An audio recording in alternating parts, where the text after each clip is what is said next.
आज की वीडियो में हम आपको एक ऐसी खूबसूरत लड़की की कहानी सुनाएंगे जिसे एक गिद्ध ने पाला। जब वह लड़की जवान हुई तो गिद्ध उस पर आशिक हो गया। क्या वह गिद्ध उस लड़की से शादी करना चाहता था या उसके प्यार का कोई और ही मकसद था? आखिरकार उस गिद्ध ने उस खूबसूरत लड़की के साथ जो कुछ किया, उसे सुनकर आप हैरान और परेशान हो जाएंगे। शाम का देश।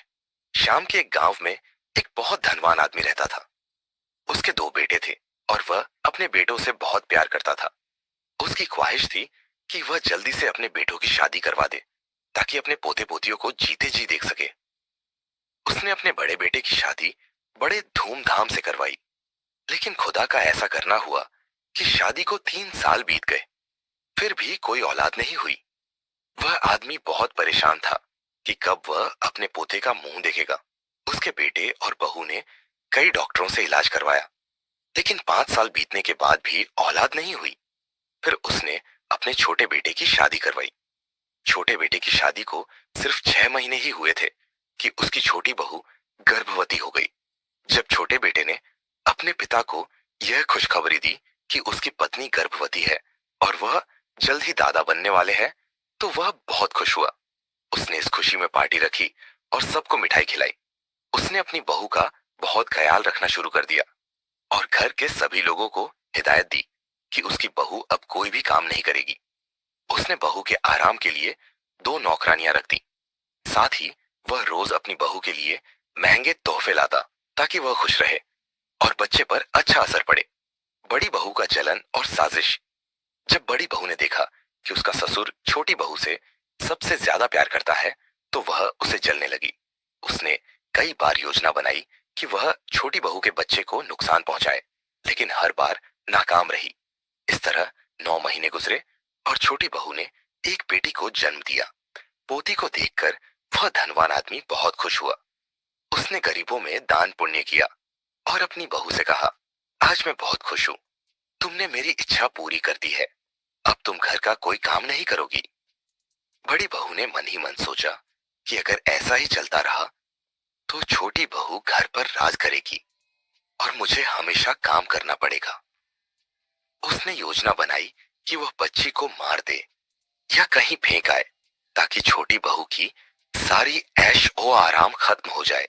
एक बार छोटी बहू अपने कमरे में अपनी बेटी के साथ खेल रही थी।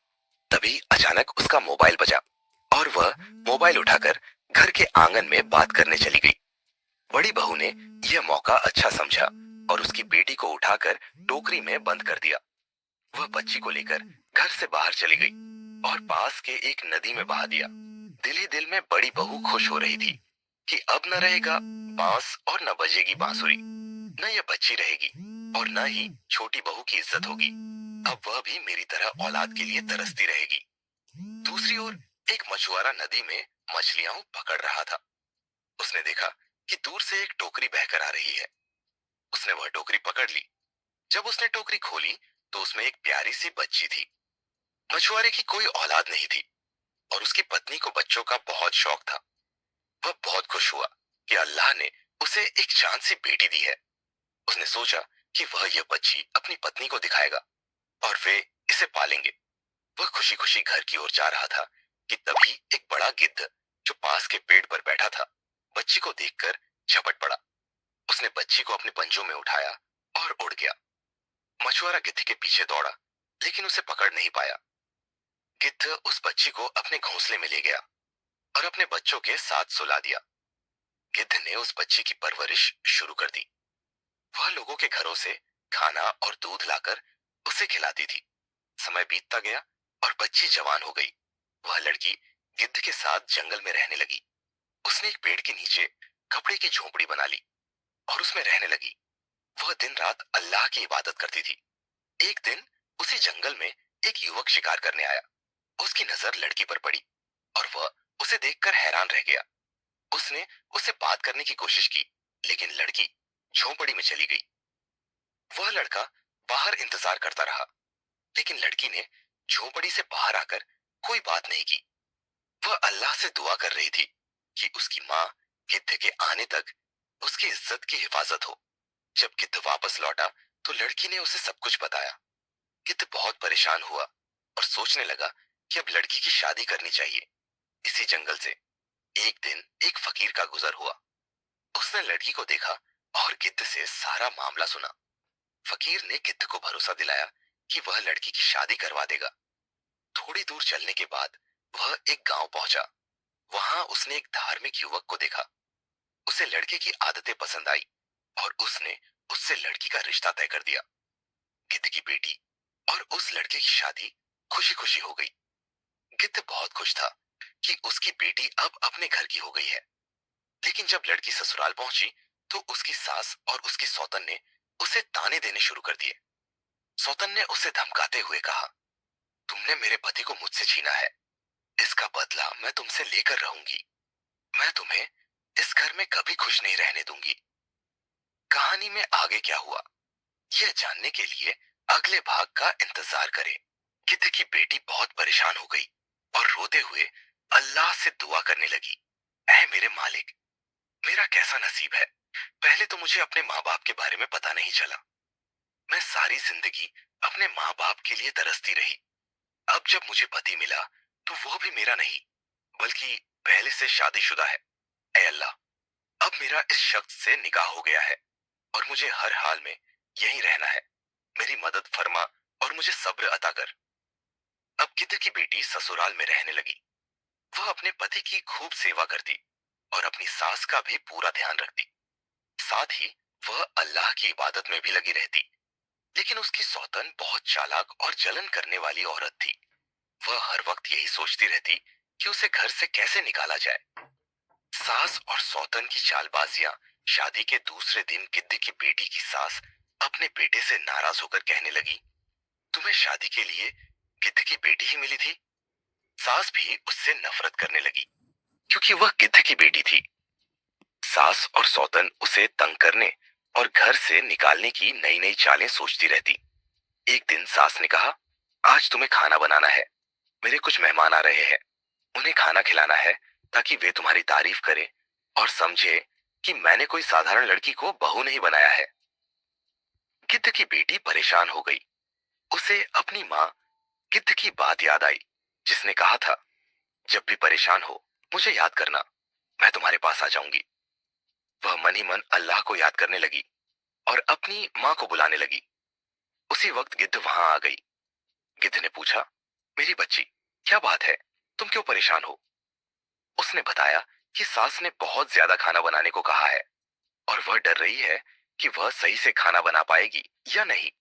गिद्ध ने उसे तसल्ली दी और कहा, बेटी, हमेशा अल्लाह पर भरोसा रखो और उसी से मदद मांगो। खाना बनाते समय बस अल्लाह का नाम लेना, हर मुश्किल काम आसान हो जाएगा। सौतन की साजिश। गिद्ध की बेटी ने अगली सुबह सास के मेहमानों के लिए खाना बनाया। जब खाना बनाकर वह अपने कमरे में चली गई तो सौतन ने मौका देखकर सारा खाना खराब कर दिया। उसने सब्जी में बहुत ज्यादा नमक डाल दिया। जब मेहमानों के सामने खाना परोसा गया तो वे गुस्से में बोले, गिद्ध की बेटी खाना बनाना क्या जाने, इसे तो सिर्फ गिद्ध की तरह दूसरों से चीजें छीनना आता है, जैसे इसने किसी और का पति छीन लिया।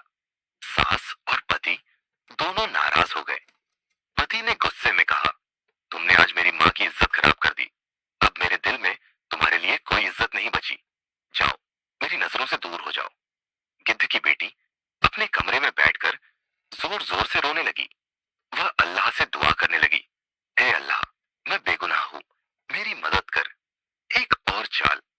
अगले दिन पति ने उससे अपने कपड़े इस्त्री करने को कहा। जब वह कपड़े इस्त्री कर रही थी तो सौतन आई और बोली, तुम्हें सास बुला रही है, वह तुमसे कुछ काम करवाना चाहती है। जैसे ही वह सास की बात सुनने गई, सौतन ने इस्त्री गर्म कपड़ों पर रख दी। जब गिद्ध की बेटी लौटी तो उसने देखा कि कपड़े जल चुके हैं। पति बाहर से चिल्ला रहा था, जल्दी कपड़े लाओ, मुझे देर हो रही है।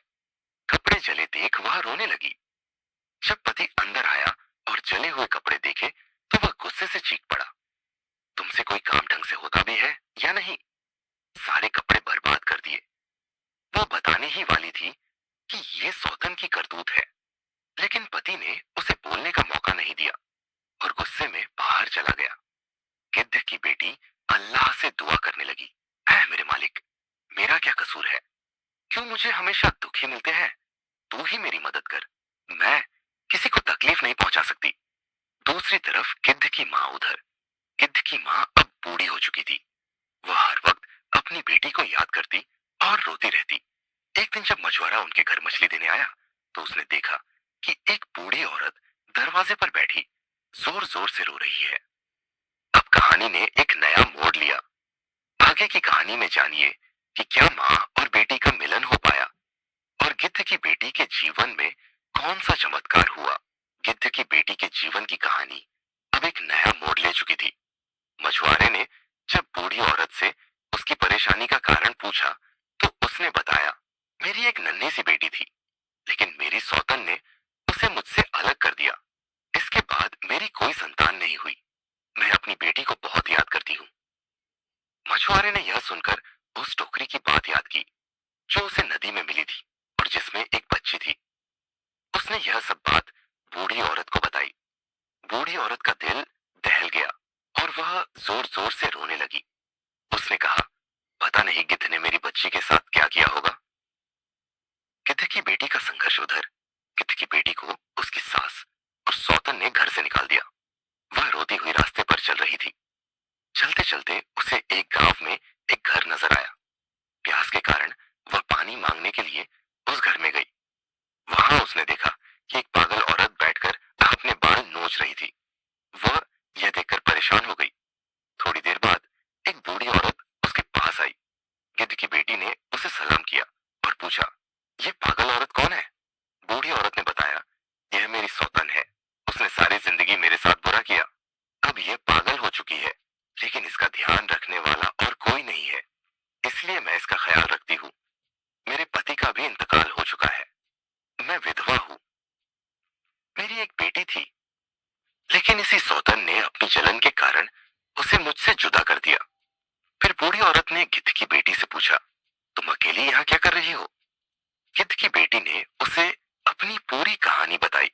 उसने बताया कि उसे एक गिद्ध ने पाला है। फिर एक अल्लाह वाले ने उसकी शादी कराई थी, लेकिन उसकी सौतन ने उसे घर से निकाल दिया। यह सुनकर बूढ़ी औरत के पैरों तले जमीन खिसक गई। वह गले लगकर इस गिद्ध की बेटी के साथ जोर जोर से रोने लगी। गिद्ध की बेटी ने आश्चर्य से पूछा, अम्मा क्या हुआ, मुझे देखकर आपको आपकी बेटी याद आ गई। बूढ़ी औरत ने रोते हुए कहा, नहीं, मेरी बच्ची, मुझे अपनी बेटी याद नहीं आई, बल्कि तुम ही मेरी खोई हुई बेटी हो। मछुआरे ने मुझे सब कुछ बता दिया है। दोनों एक दूसरे को गले लगाकर रोने लगी। गिद्ध की बेटी ने अपनी माँ को दिल से याद किया तो उसी वक्त गिद्ध भी वहां आ गई। गिद्ध ने यह सब देखकर अपनी खुशी जाहिर की। गिद्ध की बेटी की सास बीमार हो गई। उसकी दूसरी बहू ने उसके साथ बहुत बुरा व्यवहार किया। सास को अपनी पहली बहू यानी गिद्ध की बेटी की याद आने लगी। उसने अपने बेटे को सारी सच्चाई बता दी कि गिद्ध की बेटी बेगुनाह थी और उन्होंने उस पर झूठे इल्जाम लगाकर उसे घर से निकाल दिया था। सारी सच्चाई बताने के बाद सास ने अपने बेटे से माफी मांगी और अल्लाह को प्यारी हो गई। अपनी माँ और गिद्ध की बेटी को याद करता करता बहुत बीमार हो गया। उसकी दूसरी पत्नी ने उसका जरा भी ख्याल नहीं रखा और उसे छोड़कर मायके चली गई। वह हर वक्त अकेला रहता और गिद्ध की बेटी को याद करता, अल्लाह से अपने किए की माफी मांगता। एक दिन जब वह अपनी दवाइयां लेने अस्पताल गया तो उसने देखा कि गिद्ध की बेटी अपनी बूढ़ी माँ को लेकर वहीं आई हुई थी। उसने गिद्ध की बेटी को देखकर अपने किए की माफी मांगी और उसके सामने जोर जोर से रोने लगा। उसने कहा, मुझे माफ कर दो, मैंने अपने गुनाहों की अल्लाह से माफी मांगी है, अब तुम भी मुझे माफ कर दो। गिद्ध की बेटी ने अपने पति को माफ कर दिया। इसके बाद वह अपने पति, बूढ़ी माँ और गिद्ध के साथ हंसी खुशी रहने लगी। निष्कर्ष, हम उम्मीद करते हैं कि आपको यह कहानी जरूर पसंद आई होगी। अगर आपके पास भी कोई ऐसी कहानी या सच्ची घटना है तो हमारे साथ जरूर साझा करें। हम इसे एक